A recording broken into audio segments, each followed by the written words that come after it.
उसके बाद जैसे ही समझाने का प्रयास किया, उधर से दुर्योधन आ गया। कहने लगा कि तुम मेरे पिताश्री को भटका रहे हो, मेरे प्रति, हमारे दुश्मनों के प्रति सहानुभूति दिखा रहे हो। जाओ, मेरे महल से निकल जाओ यहाँ से। आज के बाद कभी इस शिविर में दिखाई मत देना। निकाल दिया महाराज, ठोकर मार करके चले गए। विदुर जी महाराज वन में रहने लगी महाराज, कदली वन में, केले के वन में। सोचा कोई बात नहीं, मैंने तो प्रभु का आश्रय लिया है। और कहने लगे, हमें चिंता नहीं अपनी, उन्हें चिंता हमारी है। हमारे प्राणों के रक्षक स्वयं सुदर्शन चक्रधारी है। बोले साक्षात प्रभु हमारे साथ हैं, उनके चरणों से लगे रहेंगे, प्रीति रहेगी, हमारा कुछ नहीं होगा। रहने लगे महाराज। उसके बाद एक दिन हस्तिनापुर आए प्रभु, आज मेरे शांति दूत बनकर आए। हस्तिनापुर नई दुल्हन की तरह सजने लगी आज प्रभु के स्वागत के लिए। कौरों के हृदय में तो कपट था, लेकिन दिखावटी सजावट कर रहे महाराज। इतना सुंदर सज रहा है, नई दुल्हनिया की तरह, शादी विवाह की तरह सज रहा है। जैसे ही आज विदुर जी काका को पता चला कि मेरे प्रभु आज पधारने वाले हैं, उनके दर्शन हो गए प्रभु। और सोचे हम तो वहां जा नहीं सकते, क्योंकि हमें उस नगर से निकाल दिया गया है। कौरवों के द्वारा हमें प्रताड़ना भी मिल चुकी है। यदि उन्होंने देख लिया तो बुरा हाल हो जाएगा। सोचा किसी प्रकार भी जाएंगे, पर दर्शन करेंगे उनका। महाराज रूप बदला, गंदे गंदे वस्त्रों का धारण करके, रूप बदल करके पहुंच गए महाराज। हजारों की संख्या है महाराज, कन्हैया को देखने के लिए सभी लालायित तो हो रहे हैं। आज मेरे प्रभु जैसे ही शांति दूत बनकर आए, दुर्योधन कहने लगा, आइए प्रभु विराजिए। सुंदर स्वर्ण के सिंहासन में बैठाया। जैसे ही बैठाया, कहते हैं भगवान कृष्ण, यह तुम अच्छा नहीं कर रहे हो। कम से कम आधा अधिकार पांडवों का भी है इस साम्राज्य में, आधा तुम लो, आधा इनको दे दो। तब दुर्योधन गुस्से में ठहकार करे बोलता है, आप आधे की बात कर रहे हो, इनको तो मैं तिनके की नोक के बराबर, सुई के नोक के बराबर नहीं दे सकता। दुर्योधन कहता है, सुचक्रे नैव दास्यामि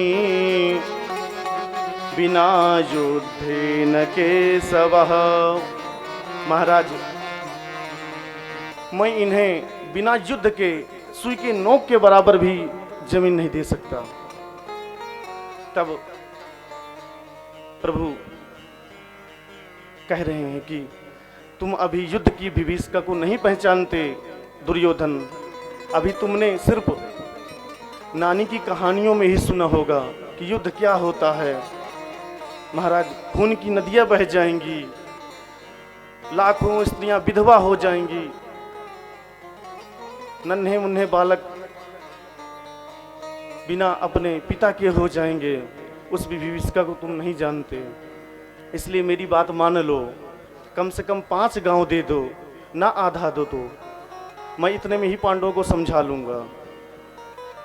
उसके बाद भी दुर्योधन नहीं समझा महाराज। जैसे ही दुर्योधन बोलने जा रहा था, तुरंत कौरवों ने उनका हाथ पकड़ लिया, रोक दिया। शांत हो जाइए, अतिथि बनकर आए हैं, अतिथि देवो भव, पूजनीय है हमारे, इसलिए उचित नहीं है। महाराज रोक दिया हाथ पकड़ के, दृष्टादि इत्यादि रोक दिए। अब उसके बाद दुर्योधन कहने लगा, प्रभु आइए, आपके लिए हमने 56 प्रकार का भोजन बनाया है। यह सब तो होता रहता है, राजकाज है प्रभु। आइए, मेरे लिए माता ने, गंधारी ने आप सभी के लिए भोजन प्रसाद बनाया है, पा लीजिए, बड़े ही प्रेम से बनाया है। तब प्रभु कहते हैं, देखो दुर्योधन, भोजन तो सिर्फ एक ही समय किया जाता है। पहली चीज, ना अभी हमें भूख लगी है, और दूसरी चीज तुम्हारी निष्ठा भी नहीं है कि तुम हमें भोजन करवाओ। हम जानते हैं कि तुम हमसे कपट कर रहे हो, तुम्हारा भाव हमें प्रतीत हो रहा है, और ना तो अभी हमें भूख है। महाराज उसी समय इशारों ही इशारों में विदुर जी को मानो कह दिया आज प्रभु ने कि मैं आपके यहाँ काका आ रहा हूँ, भोजन प्रसाद तो मैं वहीं पाऊंगा। और इधर दुर्योधन से कह रहे हैं कि मेरा निमंत्रण पहले से है, इसलिए मैं यहाँ भोजन प्रसाद नहीं पा सकता, क्योंकि जब मैं हस्तिनापुर आने वाला था उसके पहले मेरे विदुर काका ने मुझे निमंत्रण दे दिया था पत्र में लिखकर कि प्रभु जब आप हस्तिनापुर पधारें तब मेरे यहाँ जरूर आइएगा, आपका निमंत्रण है। दुर्योधन हंस पड़ा, कहने लगा आप भी क्या मजाक करते हो, खुद का खाने का उनका प्रबंध नहीं है, हमें क्या खिलाएंगे वो। तब प्रभु कहते हैं उन्होंने निमंत्रण दिया है तो जरूर कुछ ना कुछ व्यवस्था कर रखी होगी।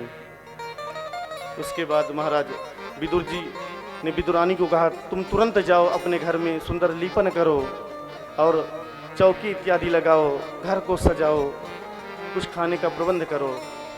और इधर विदुर जी महाराज भी चल दिए कि जरूर आएंगे प्रभु, यदि कह रहे हैं तो माखन मिश्री लेने के लिए चल पड़े महाराज। और इधर मेरे गोविंद भी चल पड़े। जैसे ही पहुँचे तो आज विदुरानी भक्ति में डूबकर सुंदर स्नान कर रही हैं कि मेरे प्रभु आने वाले होंगे, कैसे दिख रहे होंगे, प्रभु की छटा कैसी होगी। स्नान ही कर रही थी कि प्रभु मेरे दरवाजे में खड़े होकर के पुकारने लगे, कह रहे हैं कि अरे काकी सुनती हो, दरवाजा खोलो। महाराज 2-3 बार आवाज दिए कन्हैया, तब भी विदुरानी काकी को नहीं सुन पड़ा। और अचानक से जैसे ही सुन पड़ा महाराज तुरंत भयभीत होकर स्नान करते ही दौड़ पड़ी, दरवाजा खोली। महाराज जैसे ही प्रभु भाव का भूखा हूँ मैं, भाव ही बस सार है, भाव से मुझको भजो तो भाव से बेड़ा पार है। आज हरि आए विदुर घर पाहुना, आज हरि आए विदुर घर पाहुना, आज हरि आए विदुर घर पाहुना, आज हरि आए, आज हरि आए, आज हरि आए, आज हरि आए विदुर घर पाहुना, आज हरि आए विदुर घर पाहुना, आज हरि आए।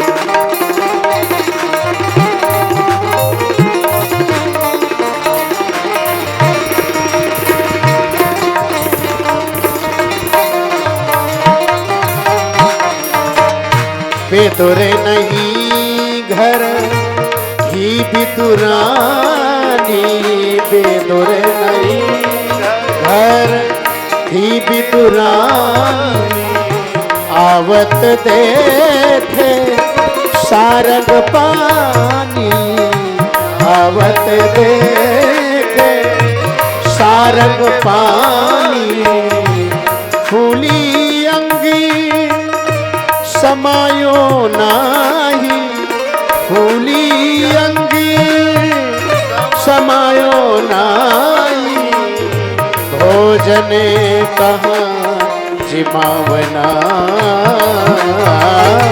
भोजन कहाँ जिमावना आज हरिया विदुर घर पाहुना आज हरिया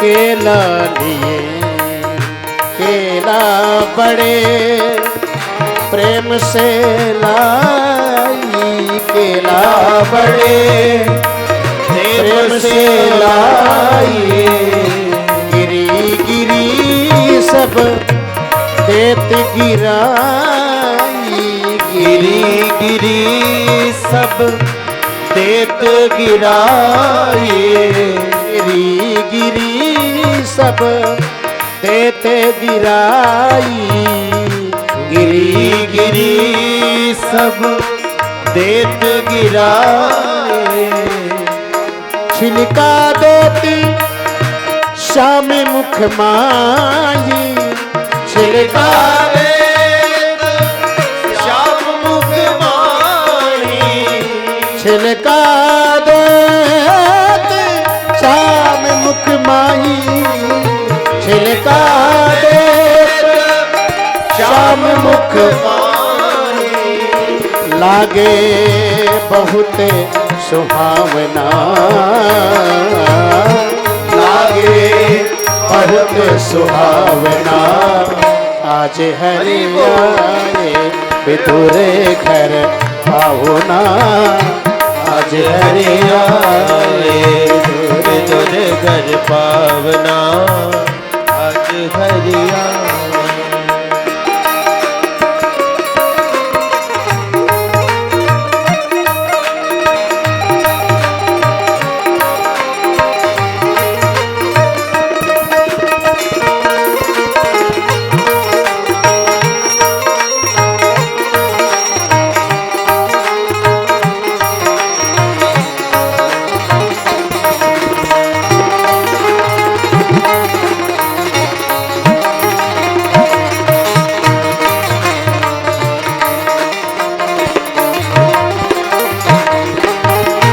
इतने माही विदुर जी आए इतने माही विदुर जी आए खारे खोटे बचन सुनाए खारे खोटे बचन सुनाए छिलका देती शाम मुख माही छिलका देत शाम मुख माही कहाँ गवाई आज भावना ओ कहाँ गवाई आज भावना आज हरियाए विदुरे घर पाहुना आज हरियाए विदुरे घर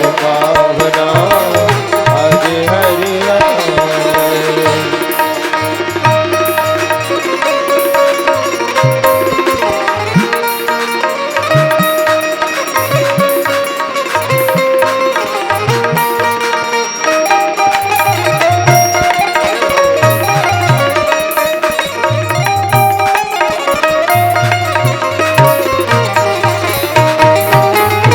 कहे कृष्ण जी सुनो विदुरी जी कहे कृष्ण जी सुनो विदुरी जी वो स्वाद नहीं आवना कोई वो स्वाद नहीं आवना आज हरियाए विदुरे घर पाहुना आज हरिया भावना में भावना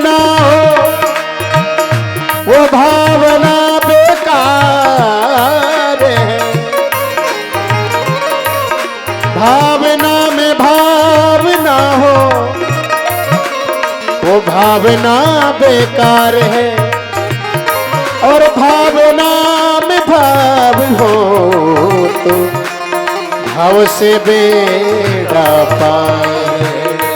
भावना इंसान को शैतान बना देती है, और भावना ही पत्थर को भगवान बना देती है। आज हरे आए तुरे घर भावना, आज हरे आए बेसुध में देती गई, रहा न तन का भान। बेसुध में खाते गए, कृपा सिंधु भगवान। आज हरे आए विदुरे घर पाहुना, आज हरे आए विदुरे घर पाहुना, आज हरे आए विदुरे घर पाहुना, आज हरिया। बोलिए भक्त वत्सल भगवान की जय। जैसे ही प्रभु के दर्शन को देख करके मोहित हो गई महाराज आज विदुरानी काकी, और महाराज देखती जा रही है। प्रभु ने सोचा ये तो स्नान कर रही थी, वस्त्र कम पड़े हुए हैं, तुरंत अपना पीतांबर निकाला और उड़ा दिया महाराज। जैसे ही उड़ाया महाराज, तुरंत विदुरानी काकी बुलाती, प्रभु आइए पधारिए, और कभी कहती हैं एक पीढ़ा लेकर के यहाँ बैठ जाइए प्रभु। फिर उठाती हैं पीढ़ा को, फिर अंदर लेकर गई, यहाँ बैठ जाइए आप। नहीं नहीं यहाँ नहीं सही, यहाँ और आगे चलिए। महाराज पूरा आंगन आज घुमा दिया प्रभु को, और उसके बाद फिर उल्टा पीढ़ा रख करके बैठा दिया। शुद्ध बुद्ध भूल गई महाराज आज विदुरानी काकी, और कह रही है कि लाला अभी काका गए हैं तुम्हारे, कुछ बाजार से माखन इत्यादि लेकर जरूर आएंगे, कुछ देर तक इंतजार करो। तब मेरे गोविंद कहते हैं काकी मुझे बहुत जोर की भूख लगी है, कुछ व्यवस्था करो तुरंत। महाराज तब याद आया विदुरानी काकी को कि मैं तो करली वन में रहती हूँ, मेरे यहाँ तो केला बहुत है।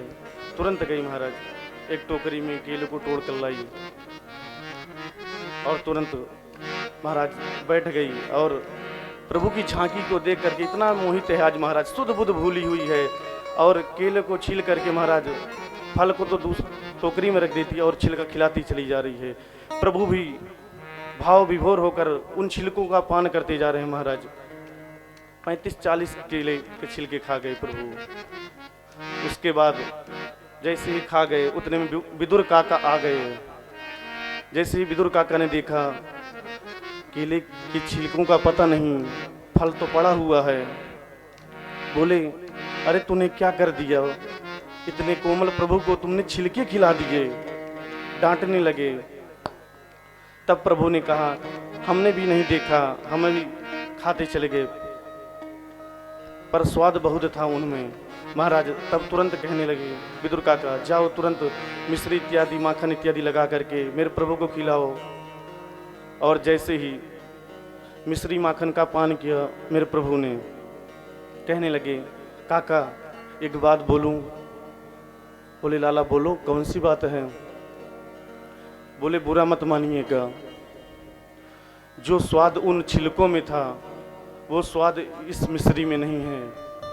महाराज गदकंठ हो गई आज विदुरानी का की, प्रसन्न का कोई पारावार नहीं रहा। कहने लगे प्रभु कि मुझे तो सिर्फ स्वाद 2 ही बार मिला है, एक बार सबरी के बेर में और आज विदुरानी काकी के द्वारा। प्रभु अब वहां से प्रस्थान कर दिए। इसके बाद महाराज सुखदेव जी से प्रश्न करते हैं प्रभु आप बताइए अब सृष्टि कैसे चली। बोले जिस समय सारा संसार जल प्रलय में था उसी समय पृथ्वी भी जलमग्न थी। ब्रह्मा जी समाधि में बैठे हुए थे, ध्यान मग्न। क्या करूं, कैसे पृथ्वी को लाऊं। उसी समय प्रभु ने सोचा किस प्रकार संसार चलेगा, क्या करूं, कैसे संसार बढ़ेगा। उसी समय ब्रह्मा जी की नासिका से 12 भगवान प्रकट हो गए। बोल 12 भगवान की जय। 12 भगवान जैसे ही प्रकट हुए, तुरंत 12 भगवान को आदेश दिया ब्रह्मा जी ने, जाइए जलमग्न है पृथ्वी, उसको लेकर आइए जिससे संसार रचे प्रभु, सृष्टि हो। 12 भगवान चल दिए पृथ्वी को लेने के लिए, और लेकर के पृथ्वी को अपने दांतों के ऊपर बैठा करके महाराज ला रहे थे। इधर सायंकाल था महाराज। दिति महारानी हट करने लगी कश्यप ऋषि से कि मुझे पुत्र चाहिए और इसी समय चाहिए। और हमारे शास्त्रों में बताया गया है कि सायंकाले भो राजन कर्म चत्वार वर्जयेत। सायंकाल में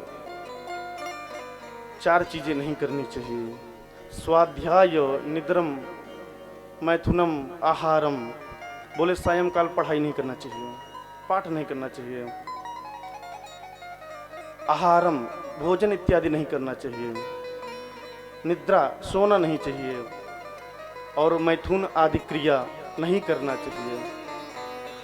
पर दिति ने आज हट कर लिया कश्यप ऋषि से कि मुझे संतान चाहिए, अभी मुझे संतान चाहिए। महाराज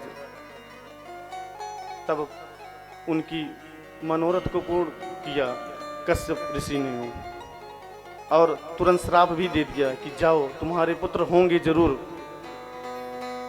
2, लेकिन बहुत बड़े राक्षस होंगे। महाराज श्राप दे डाला। उसके बाद चरणों में गिर गई दिति, कहने लगी ऐसे पुत्र से मैं क्या करूंगा जो संसार में प्रलय मचाएं। तब श्राप देने के बाद कहती है कोई उपाय बताइए जिससे इनका कल्याण हो सके।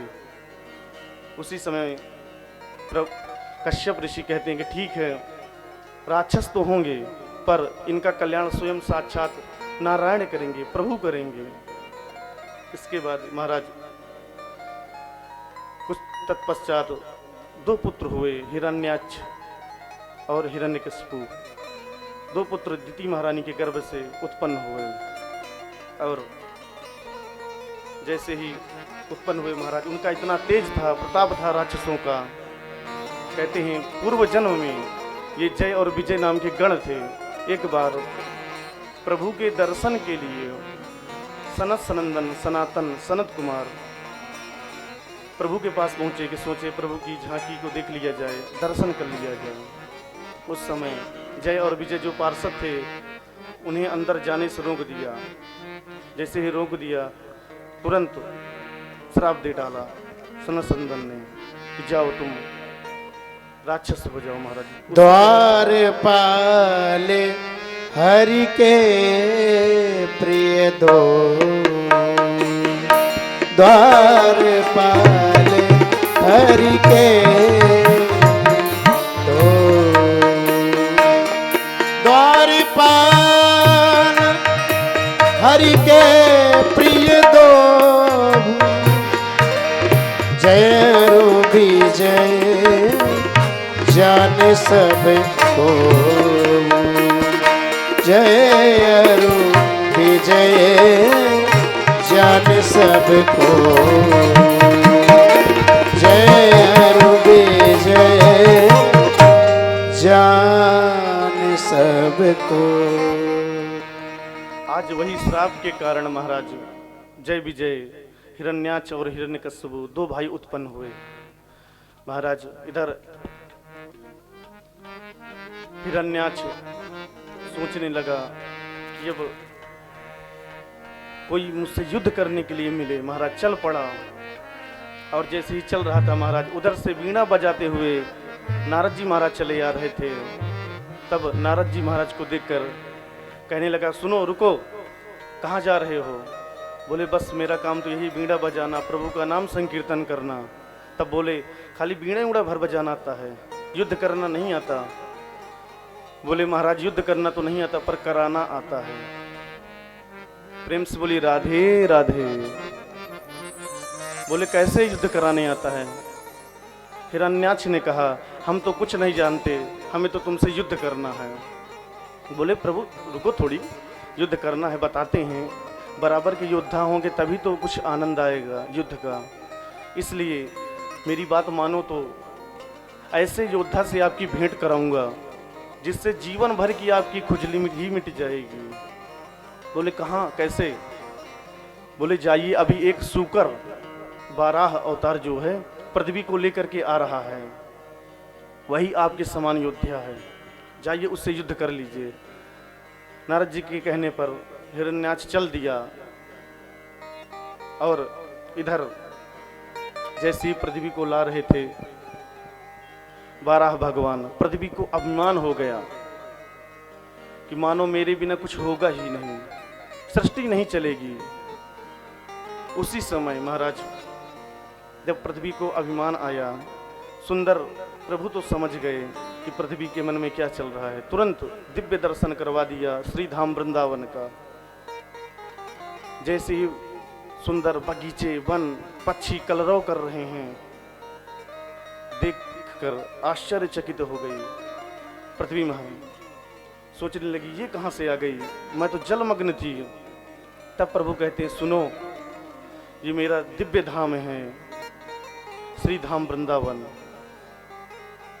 तो वृंदावन का दर्शन करवाया, उसके बाद अभिमान को तोड़ दिया पृथ्वी के, और चले आ रहे हैं आज बाराह भगवान। उसके बाद हिरण्याक्ष को रास्ते में मिल जाते हैं महाराज, दोनों के बीच में युद्ध हो रहा है। आज देवता सभी देख रहे हैं कि प्रभु सायंकाल मत होने दीजिए, नहीं तो राक्षसों की शक्ति बढ़ जाती है। घोर युद्ध होने लगा महाराज। प्रभु समझ गए सायं को असुरों की जो शक्ति है तेज हो जाती है, प्रखर हो जाती है। देर न करते हुए एक गदा जोर की प्रहार किया महाराज, हिरण्याक्ष का उद्धार हो गया। बोल वृंदावन बिहारी लाल की जय। हिरण्याक्ष का वर्ग पुष्पों की वर्षा होने लगी महाराज बाराह भगवान के ऊपर। जैसे ही वर्षा होने लगी, पृथ्वी को स्थापित किया महाराज। ब्रह्मा जी सुंदर सृष्टि करने लगे और सृष्टि करके सुंदर कर्दम आदि ऋषियों को उत्पन्न किया और बोला जाओ सृष्टि करो। तब कर्दम जी महाराज कहते हैं नहीं पिताश्री, मैं तो तप करूंगा, प्रभु की चरण रज लेना है, मुझे संतों की चरण रज लेना है। चल दिए वन में तपस्या करने लगे महाराज। हजारों वर्ष हो गए तपस्या करते कर्दम जी को, पर जब वृद्ध अवस्था को पहुंच गए कर्दम ऋषि, सोचने लगे, मन में विवाह का एक प्रभाव उत्पन्न हो गया कि विवाह होता है सुंदर। प्रभु समझ गए कि मेरा जो भक्त है यह विवाह के लिए सोच रहा है। उसी समय प्रभु तुरंत आ गए, दर्शन दे दिया कर्दम ऋषि को। कहने लगे मैं समझ गया हूँ आपके अंदर विवाह का प्रसंग उत्पन्न हुआ है, इसलिए आप विवाह कर लो। बोले नहीं प्रभु, वह तो मैं ऐसे कह रहा था, सोच रहा था, कल्पना कर रहा था। तब बोले नहीं, मैं समझ गया हूँ तुमने जो तपस्या किया है वह विवाह के लिए किया है।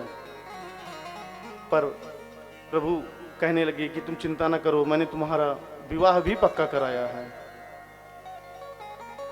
बोले किससे विवाह पक्का किया महाराज?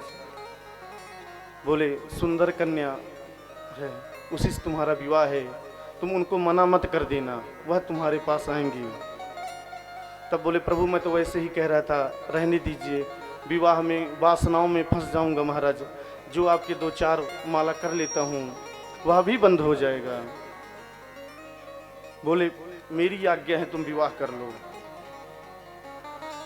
इसके बाद प्रभु ने कहा ठीक है, जैसी आपकी इच्छा। पुनः स्वयंभू मनु की पुत्री के साथ स्वयंभू मनु की 3 पुत्रियां हैं, आकुतिर, देवहूति, प्रसूति। मनो सुसतरूपायाम तिस्रः कन्या सजगिरे, आकुतिर्देवहूतिश्च प्रसूतिरिति वे श्रुता। मनु महाराज की 3 कन्याएं हैं, आकुतिर, देवहूति और प्रसूति। और देवहूति से इनका सुंदर विवाह हो गया। महाराज सुंदर विवाह होने के बाद जीवन चलने लगा। देवहूति पुनीता सुकुमारी, देवहूति पुनीता सुकुमारी, देवहूति पुनीता सुकुमारी, देवहूति जो ऋषि करी दम के प्रिय नारी, जो ऋषि करद ई प्रिय नारी, देवहूति पुनीता सुकुमारी, देवहूति पुनीता सुकुमारी, देवहूति पुनीता सुकुमारी, देवहूति। महाराज विवाह हो गया, सुंदर जीवन चलने लगा। और अब तो महाराज जैसे विवाह हुआ कर्दम ऋषि का, पहुंच गए अपने आश्रम में और बैठ गया प्रभु। और जैसे ही देवहूति कह रही हैं, आपका रहने की स्थान कहाँ है? बोले वो जो